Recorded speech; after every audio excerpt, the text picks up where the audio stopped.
Turkmenistan. মধ্য এশিয়ার একটি প্রাকৃতিক সৌন্দর্যের দেশ হচ্ছে তুর্কমেনিস্তান। ইসলাম দেশটির রাষ্ট্রীয় ধর্ম।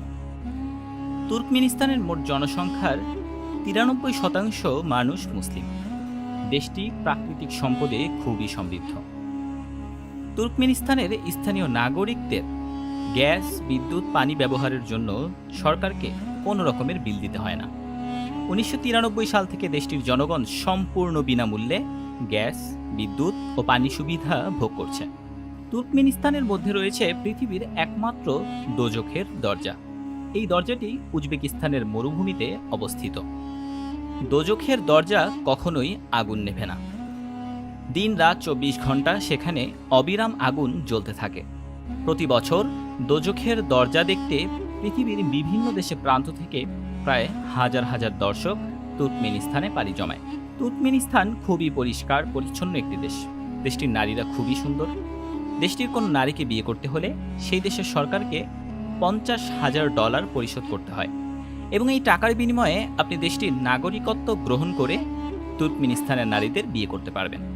বন্ধুরা, আজকের পর্বে আপনি তুর্কমেনিস্তান সম্পর্কে এমন সব অজানা তথ্য জানতে পারবেন যেসব তথ্য আগে কখনোই শোনেননি। বিস্তারিত জানার জন্য ভিডিওটি একটুও না টেনে শেষ পর্যন্ত দেখতে থাকুন। সেই সঙ্গে পরবর্তী ভিডিও আপডেট পেতে চ্যানেলটি সাবস্ক্রাইব করে বেল নোটিফিকেশনটি অন করে দিন। বন্ধুরা, তুর্কমেনিস্তান মধ্য এশিয়ার সবচেয়ে কম জনসংখ্যার একটি দেশ। দেশটির জনসংখ্যা মাত্র 60 লাখ। জনসংখ্যা কম হলেও তুর্কমেনিস্তান বাংলাদেশ থেকে 3 গুণ বড়। দেশটির আয়তন মাত্র 4,88,100 স্কয়ার বর্গ কিলোমিটার। দেশটির রাজধানীর নাম আশগাবাদ। তুর্কমেনিস্তান 80%-এরও অধিক অঞ্চল কারাকুম মরুভূমিতে ঢাকা।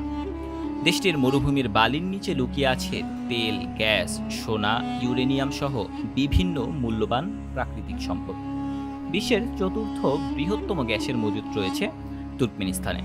দেশটির আয়ের সিংহভাগই আসে তেল ও গ্যাস রপ্তানি থেকে। তুর্কমেনিস্তানে বেশ কিছু অদ্ভুত ও মজাদার আইন ও নিয়মকানুন রয়েছে। দেশটিতে কোনো নারী তার পুরুষ সঙ্গীর সাথে হাত ধরে হাঁটতে পারবে না। এমনকি যদি স্বামী স্ত্রী হয় তাও রাস্তায় হাত ধরে হাঁটা যাবে না।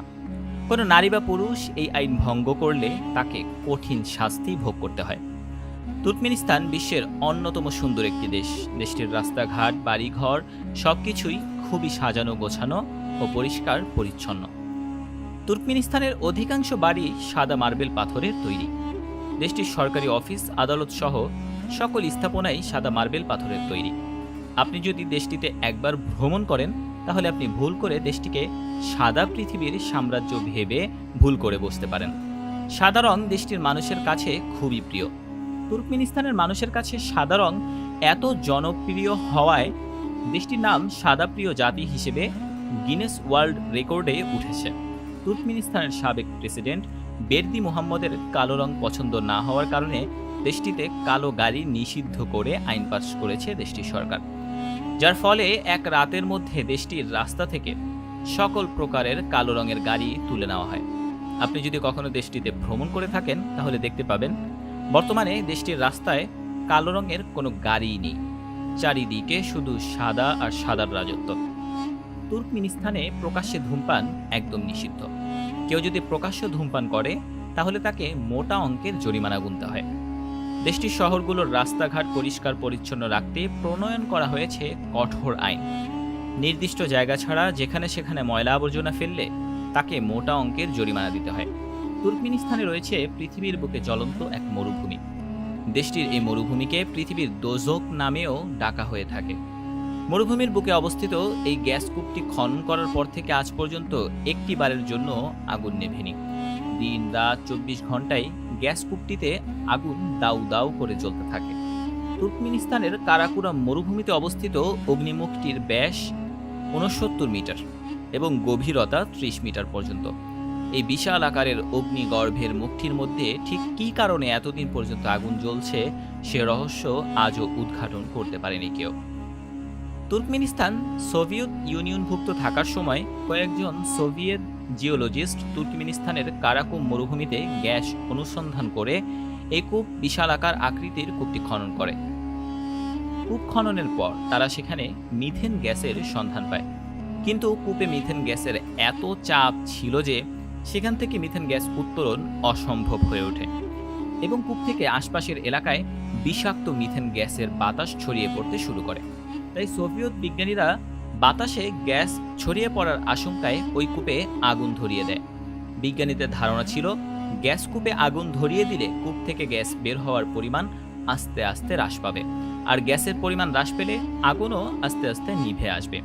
কিন্তু বিপরীতে আগুন জ্বলছে অবিরাম বিরতিহীনভাবে। 1971 সালে গ্যাস ক্ষেত্রটির কূপ খনন করার পর থেকে আজ পর্যন্ত সেই কূপটিতে আগুন জ্বলছে।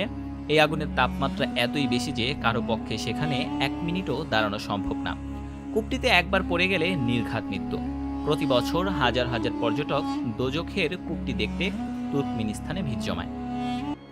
তুর্কমেনিস্তানে অসংখ্য দর্শনীয় স্থান থাকলেও দেশটিতে অল্প সংখ্যক পর্যটক বেড়াতে আসে। এর মূল কারণ দেশটির ভিসা জটিলতা। দেশটির সরকার রাজনৈতিক কারণে দেশটিতে বিদেশি পর্যটক প্রবেশে খুব বেশি আগ্রহ দেখায় না। তবে দেশটির মানুষ খুবই আন্তরিক।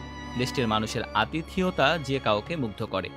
আপনি যদি তুর্কমেনিস্তানে একবার বেড়াতে গিয়ে যদি কোনো অপরিচিত তুর্কমেনিস্তান নাগরিকের সাথে বন্ধুত্ব হয়ে থাকে, তাহলে দেখতে পাবেন তুর্কমেনিস্তানের গাড়ি ভাড়া থেকে শুরু করে খাবার, থাকা, আপনাকে ঘুরতে নিয়ে যাওয়া সবকিছুই তারা করবে।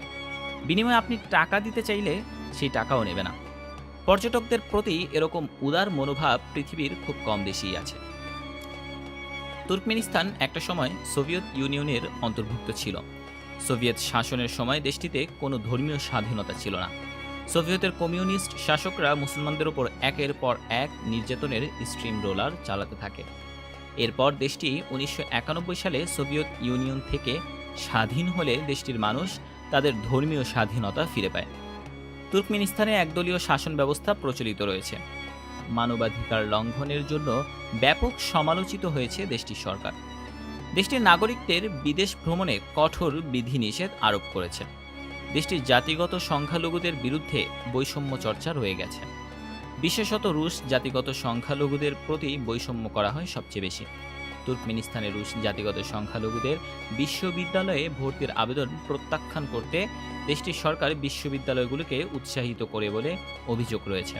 হিউম্যান রাইটস ওয়াচের মতে তুর্কমেনিস্তান বিশ্বের অন্যতম নিপীড়িত একটি দেশ।